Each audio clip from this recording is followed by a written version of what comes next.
Hello everyone. आज के इस वीडियो में अपन बात करने वाले हैं कक्षा 10वीं सब्जेक्ट अंग्रेजी। कक्षा 10वीं का मॉडल क्वेश्चन पेपर मैंने तैयार कर दिया है और उसका क्वेश्चन नंबर 1, 2 जो कि सेक्शन ए में है और क्वेश्चन 3 जो कि सेक्शन बी में है। ये तीनों मैं आज इस वीडियो में डिस्कस कर रहा हूँ। अगले वीडियो में क्वेश्चन नंबर 4, 5 और 6 डिस्कस करेंगे और उसके बाद सेक्शन सी ग्रामर में पहुंच जाएंगे। कक्षा 10वीं का ये पहला वीडियो है। इससे पहले मैंने आर्टिकल, प्रीपोजिशन, कंजक्शन, डिटरमाइनर्स और जितने भी कनेक्टर्स हैं वो सब डाल दिए हैं ताकि वो आप question number 7 fill in the blanks के लिए वो काम आएंगे। आप उनको पहले से अच्छे से देख लें, अच्छे से समझ लें। जब मैं क्वेश्चन नंबर 6 सीधा पेपर से हल कराऊंगा या बोर्ड पे नहीं लिखूंगा, क्योंकि उसके सारे महत्वपूर्ण क्वेश्चन जो आपके पहले बोर्ड एग्जाम में पूछे गए वो मैंने सारे के सारे वहां पे पेपर में लिख लिए, टाइप कर लिए पूरे। तो आपको मैं वहीं से समझाता जाऊंगा, वहीं से बताता जाऊंगा इसमें कौन सी ट्रिक लगी है, किस प्रकार से वो होंगे वही बताऊंगा मैं। और क्वेश्चन नंबर 8 में डू एज डायरेक्टेड पूछे जाते हैं आप लोगों को, उसके भी मैंने वीडियो बनाकर अपलोड कर दिए हैं। सो देट आपको पूछा जाता है, आप सो देट देखें। नाइदर नॉर आइदर और आपको नहीं पूछे जाते हैं, आपको देखने की जरूरत नहीं है। नो सुनर देन आपको नहीं पूछा जाता है, आप नहीं देखें। मैं लिख दूंगा एक बार आपको, तो आप उनको नहीं देखना है। आपको जो देखना है सो देट और ई परलेस, ये दो देखें आप। और उसके बाद और भी मैं वीडियो उसमें अपलोड करूंगा तो वो भी आप देख लें। इसके बाद ही मैं सेक्शन सी का डू एज डायरेक्टेड वाला क्वेश्चन कक्षा 12वीं और 10वीं में एक साथ कराऊंगा, जब मैं डू एज डायरेक्टेड के सारे बिंदु कंप्लीट कर चुका हूँ और उनके सारे वीडियो आपके इस चैनल पर यूट्यूब अपलोड कर चुका हूँ। ठीक है, फिलहाल में अपन बात करते हैं मॉडल क्वेश्चन पेपर 2026 जो 10वीं की बोर्ड एग्जाम होने वाली है। 17 तारीख को उसका पेपर है। उसका संभावित क्वेश्चन पेपर मैंने तैयार किया है पूरा। मैं आपको प्रश्न के एनालिसिस तक हल करते जाऊंगा, आप अच्छे से समझ लें। प्रश्न क्रमांक 1 से लेकर 3 यहाँ है। मैं 16 ही प्रश्न आपको कंप्लीट कराऊंगा। कक्षा 10वीं में 16 प्रश्न पूछे जाते हैं अलग अलग सेक्शन में, सेक्शन वाइज में आपको समझाऊंगा। ठीक है, तो आप उसका अच्छे से अध्ययन कर लें। मेरे हर एक वीडियो को अगर आप देखेंगे, कॉपी में उतार ले चाहे तो आपका मैं सोचता हूँ कि 75 में से लगभग 70 नंबर के क्वेश्चन मेरे इस पेपर से रिपीट होने की पूरी संभावना है। ठीक है, चलिए अपन शुरू करते हैं क्वेश्चन नंबर 1 और 2। क्वेश्चन नंबर 1 और 2 आपने देखा होगा, त्रैमासिक अर्धवार्षिक प्री बोर्ड में भी आपने पेपर दिए हैं, तो आपने देखा होगा दोनों में अनसीन पैसेज आता है। अनसीन पैसेज का मतलब ये है कि आपकी किताब के पार्ट से नहीं आता वो पैसेज, वो कहीं बाहर से उठाया जाता है। तो वो अनसीन पैसेज जो होता है, अब उसमें 5-5 क्वेश्चन दिए होते हैं, प्रत्येक में ऑब्जेक्टिव क्वेश्चन होता है, 4-4 ऑब्जेक्टिव रहते हैं प्रत्येक प्रश्न में, आपको उसको हल करना होता है। तो कई बच्चे क्या करते हैं कि एक क्वेश्चन यहाँ लिखा, दूसरा पीछे लिख दिया, कहीं आगे पीछे कर देते हैं। तो आपको उनको आगे पीछे नहीं करना है, एक ही जगह पे लिखने सारे। कैसे हल करना है इनको, प्रश्न क्रमांक 1 और 2 को कैसे बेहतर से बेहतर 5 में से 5 नंबर आवे या 4 तो कम से कम आवे, तो उसके लिए अपन क्या कर सकते हैं। बेसिकली बहुत सारे बच्चे क्या करते हैं, सीधे प्रश्न पढ़ते हैं। पहला जैसे आंसर पैसेज देखा आपने, आंसर पैसेज को छोड़ दिया, सीधे पहले प्रश्न पे गए। प्रश्न में से फिर ऊपर जाके ऊपर ढूंढते हैं ये प्रश्न में कहां मिल रहा है। नहीं, ऐसा नहीं करेगा। ऐसा करेंगे तो बहुत सारी गलतियां कर देंगे आप। प्रयास क्या करें आप, पहला देखिए, सर्वप्रथम पैसेज को ध्यान से 2 बार पढ़े, उसके बाद प्रश्नों के उत्तर दें। 2 बार उस पैसेज को पढ़ लीजिए। आपका समय 3 घंटे का कभी पूरा नहीं होता है अंग्रेजी के पेपर में, तो क्योंकि इतना बड़ा पेपर आता भी नहीं है, 2 घंटे में आराम से हो जाता है। यदि आपको सारे प्रश्न भी आते हैं ना तो 2 सवा 2 ढाई घंटे में आप पूरा कर देंगे। आपके पास खूब टाइम लिमिट है, कोई इश्यू नहीं है। आप आराम से प्रश्न को 1-2 बार पढ़ लें। एक पैसेज है उसको 2 बार पढ़े आराम से, 2 बार पढ़ ली, उसके बाद प्रश्नों के उत्तर दीजिए। मैं कह रहा हूँ 4 या 5 में से 5 लगा देंगे आप। 10वीं के स्टैंडर्ड पर इतना टिपिकल पैसेज होता नहीं है, आसान भाषा में होता है, समझ जाएंगे आप। ठीक है, तो आप उसको 2 बार पढ़ेंगे। उसके बाद आप क्या करें, सभी प्रश्नों के उत्तर एक ही पेज पे दे दें। क्वेश्चन नंबर 1 आपके पेज पे डाल दिया आपने, मान लीजिए कॉपी है आपकी, तो कॉपी में क्वेश्चन नंबर 1 डाला आपने फर्स्ट पेज पे, उसी पे 5 प्रश्न लिख दीजिए, बात खत्म। उसके बाद पेज पलट के दूसरा क्वेश्चन डाल दीजिए।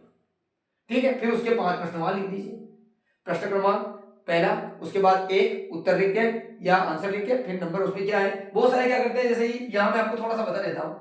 मान लीजिए आपकी कॉपी है, आपने यहाँ लिखा आंसर ऑफ क्वेश्चन फर्स्ट। अब बहुत सारे क्या लिखते हैं, क्वेश्चन 1 का उत्तर। नहीं, अंग्रेजी में आपका उत्तर ऐसा मत लिखिए, आप वहां लिखिए आंसर ऑफ क्वेश्चन फर्स्ट, या तो ऐसा लिखे, या आप सीधा लिखे क्वेश्चन नंबर 1 सीधा, उसका आंसर ही है। आप यहां लिख सकते हैं क्वेश्चन नंबर 1, कॉपी बड़ी रहेगी यहाँ तो जगह कम है तो मैं ऐसा कर रहा हूँ। क्वेश्चन नंबर 1 का आंसर लिखने की आवश्यकता नहीं है आपको।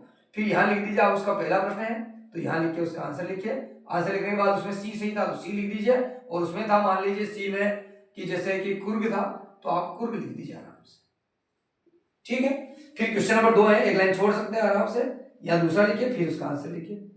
चल अभी नहीं आ रहा छोड़ दीजिए, बाद में करिए। पर एक बात विशेष ध्यान रखिए, किसी भी परिस्थिति में ऑब्जेक्टिव क्वेश्चन आप छोड़ के ना है, fill in the blanks objective. अब यहाँ आपको आया ही नहीं, समझ मिला ही नहीं, आपने इसको किया ही नहीं, ये तो फ्री ऑफ गिफ्ट है ना भाई, इसको क्यों अपन छोड़ रहे हैं भाई, ये तो अपने को नहीं आ रहा तो बाद में अपन बाद में करेंगे, बाद में आपको कहां से आ जाएगा, जब आपको भी नहीं आया 2 बार पढ़ने के बावजूद, तो बाद में तो आने का सवाल ही नहीं उठता, इसलिए आपको हाथों हाथ करिए। अब आप उसमें चाहे तो इलिमिनेट भी करना सीखिए। इलिमिनेट का मतलब होता है कि 4 ऑब्जेक्टिव है, 4 में से कोई एक ऐसा होता है जो आपको लगता है कि ये तो है ही नहीं, या 2 ऐसे होते हैं कभी कभी तो आपको पता लग जाता है ये दोनों तो नहीं हो सकते, इन दोनों में से एक है, तो उन दोनों में से जो आपको एक लग रहा है उसको अभी हाथों हाथ लिख लीजिए, बाद में समय मिले नहीं मिले मिल भी जाएगा तो इसको बुरा पीड़ित तो समय है नहीं अपने पास, तो आप उसको हाथों हाथ कर ले, सारे क्वेश्चन एक साथ लिख लीजिए, पहला क्वेश्चन क्लोज हो गया, बंद करिए, पेज पलट लीजिए, क्वेश्चन नंबर 2 डालिए, उसका नंबर 1 2 3 4 5 पांचों क्वेश्चन एक कीजिए, और उसमें बहुत सारे क्या करते हैं, एक नंबर डाल के सीधा पूर्ण लिख देते हैं, ऐसा नहीं, एक नंबर ऊपर डाला फिर नीचे आंसर लिखेंगे, फिर उसका पॉइंट भी लिखेंगे, ए बी सी डी में से कौन सा सही था, सी सही था तो सी लिख के पूर्ण लिख दीजिए, ऐसा, ये सही पैटर्न है आपके क्वेश्चन आंसर लिखने का, ये पैटर्न भी मैं ही रख रहा हूं कि आपको इस प्रकार से हल करना है, ठीक है। सभी प्रश्नों को के उत्तर एक ही पेज पर एक साथ देने, ऐसा नहीं कि 2 यहां लिख दीजिए फिर क्वेश्चन नंबर लास्ट में पीछे लगेगा, फिर क्वेश्चन नंबर एक प्रश्न उत्तर तीसरा चौथा पांचवा पीछे लिखा, ऐसा नहीं करेगा, एक साथ एक चार लिख दीजिए, ठीक है। सुंदर हैंडराइटिंग में लिखिए, देख देख के लिखना है, ऐसा नहीं कि यहां से याद करना है, ऑब्जेक्टिव आपके सामने है, वहां पे बिल्कुल जमा के लिखिए, यहां से आप क्वेश्चन नंबर 1 2 3 से आप को भी जांचने वाले को इंप्रेसिव करिए, उसका माइंड अपनी तरफ खींचने की कोशिश करिए, अगर आप यहां से 3 में 4 नंबर लाते हैं, दूसरे में भी 4 ले आते हैं या 3 4 लाते हैं, ये तीसरे प्रश्न में यदि आप 4 में से 4 कैसे लाएंगे बताऊंगा, तो ऐसा अगर आप करते हैं तो पॉजिटिव माइंडसेट में आता है कि बच्चा होशियार है, तो आपको नेगेटिव मार्किंग करने की कम कोशिश करता है, कहीं अगर आपने त्रुटि करी है तो उसमें गोला नहीं करके ना आपको उसको नजरअंदाज करने की कोशिश करता है, तो उसका आपको पॉजिटिव फीडबैक मिलता है, जिसके 20 नंबर आ रहे होते हैं 25 30 तक पहुंच जाते हैं, तो आप इसी कोशिश करें, क्वेश्चन नंबर 1 2 इस प्रकार से हल करेंगे, आप 2 बार पढ़ेंगे, एक ही जगह पे उत्तर लिखेंगे, एक पेज पर एक ही प्रश्न करेंगे, उसके बाद पेज पलट लेंगे, प्रश्न क्रमांक 2 लिख देंगे, 2 हो गया, पेज बच गया, लाइन खींचिए छोड़ दीजिए, प्रश्न क्रमांक 3 अगले पेज पे, ठीक है, एक पेज पे एक प्रश्न बस, उसके बाद 3 पे चले जाएंगे आप, फिर देखिए किसी भी स्थिति में ऑब्जेक्टिव क्वेश्चन छोड़ना नहीं है, सारे करने हैं अपने को, ठीक है। ये रहा क्वेश्चन नंबर 1 और 2, सेम पैटर्न रहता है दोनों का, दोनों में सिर्फ पैसे जाते हैं, दोनों में एक एक नंबर के 5 ऑब्जेक्टिव आते हैं, पांचों ऑब्जेक्टिव आपको हल करने हैं, एक साथ करने हैं, प्रश्न क्रमांक 1 के 5 एक जगह पेज पलट लीजिए, प्रश्न क्रमांक 2 5 एक जगह पेज पलट लीजिए, क्वेश्चन नंबर 3 पर आइए, question number 3 section B, section B में आपको क्या करना है, ये राइटिंग स्किल है, यहां से आपको read the passage carefully and answer the question below given it, देखिए make note on above passage, अब इसमें आपको मेक नोट्स करना है, और एक पूछता है टाइटल, टाइटल 1 नंबर का होता है, मेक नोट्स 3 नंबर का होता है, ओवरऑल ये क्वेश्चन 4 नंबर में पूछा जाता है, क्वेश्चन नंबर 3, ठीक है। अब मेक नोट हम कई तरह से लिखते आ रहे हैं, बहुत सारे बच्चे क्या करते हैं, वो जो लिखा हुआ है उसकी शुरू की 10 लाइनें ऐसे ऐसे लिख देते हैं, और घसीट मार के लिखते हैं इतनी स्पीड से जैसे उसकी जल्दी है जाए, क्या करना उसको, या तो शायद ट्रेन में बैठना है कि क्या शादी है उसकी, क्या है मतलब, ऐसा नहीं होना चाहिए। आपको पता है कि यहाँ से आपको फ्री के नंबर मिल रहे हैं, आपको एक अक्षर नहीं आता तभी आप 4 में 4 ले सकते हैं, कैसे लेंगे, देखिए मैंने इधर बनाया भी मेक नोट्स का डेमो बना रखा मैंने, इस प्रकार से इसको पहले आप क्या करेंगे, सबसे पहले मेक नोट्स को ब्रैकेट में लिखेंगे, ऐसा हेडिंग बना लेंगे कॉपी के अंदर ऐसा, ठीक है, नीचे की लाइन ओपन रखेंगे पहले, ठीक है, उसको ओपन ही रखेंगे, क्लोज कब करेंगे, जब भी आप 1.1 देखो पहले हेडिंग देना है, हेडिंग कैसे देंगे सर, अब मैंने यहाँ हेडिंग लिखा तो आप ऐसा नहीं कि हेडिंग चिपका दो, ऐसा नहीं, आपको वहां क्या करना है, उस पैसेज को पढ़ना है, पैसेज पढ़ोगे तो वहां से एक शब्द उठाना है और यहाँ चिपका देना है इसी, ठीक, उसके बाद 1.1 1.2 और 1.3 इस प्रकार से 3 पॉइंट बनाएंगे और 3 लाइनें उसके अंदर लिख देंगे, फिर दूसरा हेडिंग दे देंगे, ऐसे हेडिंग जो भी दे रहे हैं आप इनको ब्लैक पेन से दे रहे हैं, हेडिंग जो भी शब्द उठा रहे हैं आप यहाँ पे ब्लैक पेन से लिखिए, इसको ब्लैक पेन से हेडिंग 1 2 और 3 हो जाएंगे, और प्रत्येक के 3 सब हेडिंग दे देंगे, ठीक है, जरूरी नहीं कि 3 ही देना है, आप चाहे तो 2 2 दे सकते हैं, ऐसा भी कुछ नहीं है, और आप चाहे तो इनमें 4 दे दें, इसमें 4 दे दें, कुल हेडिंग 2 दे सकते हैं, ऐसा भी कुछ नहीं है, लेकिन प्रयास करें कि 3 नंबर का है, तो अपन प्रयास करें कि 3 हेडिंग दे, और तीनों के 3 सब हेडिंग दे दें, ठीक है, और 3 नहीं दे पा रहे 2 दे दीजिए, बिना गलती के बिना काट पीट के लिखे आराम से कोष्टक बना दें और लास्ट में इसको क्लोज बंद कर दें, जब आपका पूरा हो गया तो इधर की लाइन अगर छूट रही हो तो इधर से आगे नहीं लिखे, फिर इधर से बाहर नहीं निकाले, डिब्बा पहले बना दिया, अक्सर छोटे छोटे लिखने पड़ रहे हैं डिब्बे में माई नहीं रहे, ऐसा नहीं करें, आप नीचे का डिब्बा ओपन रखें, इसकी चाहे तो आप एक बार घर पे प्रैक्टिस कर लें, एक अंतिम पैसेज उठा ले, कोई उसका मेक नोट लिख के देख ले, त्रुटि लग रही मुझे बता दें, कमेंट्स कर दें सर हमने इस प्रकार से कर रहे हैं, कोई दिक्कत आ रही है फिर बता दूंगा, ठीक है। तो ये इस प्रकार से मेक नोट्स का डेमो रहेगा आपका, मेक नोट्स आप आराम से कर सकते हैं, कैसे करेंगे इसको, मेक नोट को ब्रैकेट में लिखेंगे, ब्रैकेट में बताइए ये इस डायग्राम तो नहीं से कोष्टक बना दो, ये डिब्बा बनाओ कि कॉपी के अंदर लाइनिंग डबल लाइन कर देना चाहो तो बोलिए आप इसके, और मेक नोट जमा जमा के लिखेंगे, ठीक है। पैसेज को 3 हेडिंग लिखेंगे, मैंने जैसा लिखा है, प्रत्येक हेडिंग की 3 सब हेडिंग लिखेंगे, ये 3 सब्जेक्ट 3 दोनों के, ठीक है। अक्षर सुंदर है बिना काट पास के लिखेंगे, बिना काटा पीटी के अक्षर लिखेंगे। यहाँ पे गलती नहीं कर सकते आप, क्योंकि यहाँ से देख देख के लिखना, आपको याद करके तो लिखना नहीं, तो देख देख के लिखिए, आराम से लिखिए और बिना सुंदर राइटिंग के बिल्कुल बिना गलती के लिखिए, ठीक है। उसके बाद मेक नोट पूर्ण होने पर आप ब्रैकेट को बंद कर दिए, नीचे वाला ये, जैसे आपका मेक नोट सब पूरा हो गया, अब आपको जगह मिल गई, लिखते लिखते आ रहे हैं आप, यहाँ से आगे मत लाइए, लिखते जाइए, अनुमान रखिए कि इधर से लाइन आएगी ऊपर से, तो फिर इसको क्लोज बंद कर दीजिए। उसके बाद फिर टाइटल लिखना आपको, ये नंबर 1 वाला मामला हो गया, फिर नीचे नंबर 2 लिख के, अगर टाइटल ऊपर वाले में तो नंबर ऊपर वाले में डाल के नंबर 1 पे लिख दीजिए टाइटल। टाइटल का कैसे पता लगेगा? टाइटल का चयन पैसेज से अधिकांश रिपीट शब्द से लेकर करें। आप पैसेज पढ़ोगे तो पैसेज पढ़ रहे आपको लग जाएगा जैसे शुरुआत की लाइन में आ गया कि भाई health is very important for us, ऐसे कुछ आया तो समझिए कि भी हेल्थ इज वेल्थ, ऐसा पूछा गया, आप हेल्थ भी लिख देंगे तब भी चलेगा। तो इसमें आप टाइटल चेंज करने में जरूरी नहीं कि एक ही सब पैसेज का एक ही टाइटल होगा, टाइटल कहीं हो सकते हैं, 3 4 5 टाइटल हो सकते हैं उसके। तो आप जो भी टाइटल देंगे वो कॉपी जांचने वाला को एक ही टाइटल लेके नहीं बैठेगा कि नहीं ये टाइटल होगा तो नंबर दूंगा मैं, ऐसा नहीं है। तो टाइटल में आप छोड़े नहीं, आप पता लगाने की कोशिश करें कि पैसेज किस ओर जा रहा है, उसमें से एक टाइटल उठा के आप यहाँ चिपका दीजिए।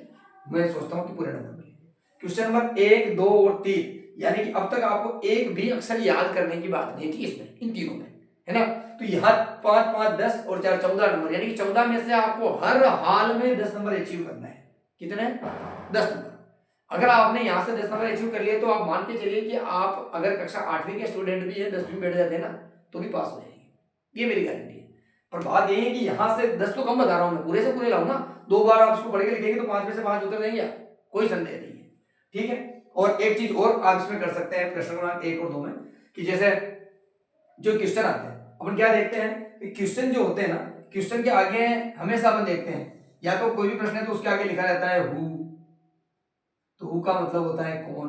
अब इसका मतलब यहाँ कौन है ये कह रहा है, इसका मतलब कि वहां किसी का नाम पूछा, ठीक है। तो अपने को नाम ढूंढना है, तो उस पैसेज में नाम कौन सा आया था उससे आपको आइडिया लगेगा कि हु का मतलब कौन होता है, तो नाम की बात कर रहा है।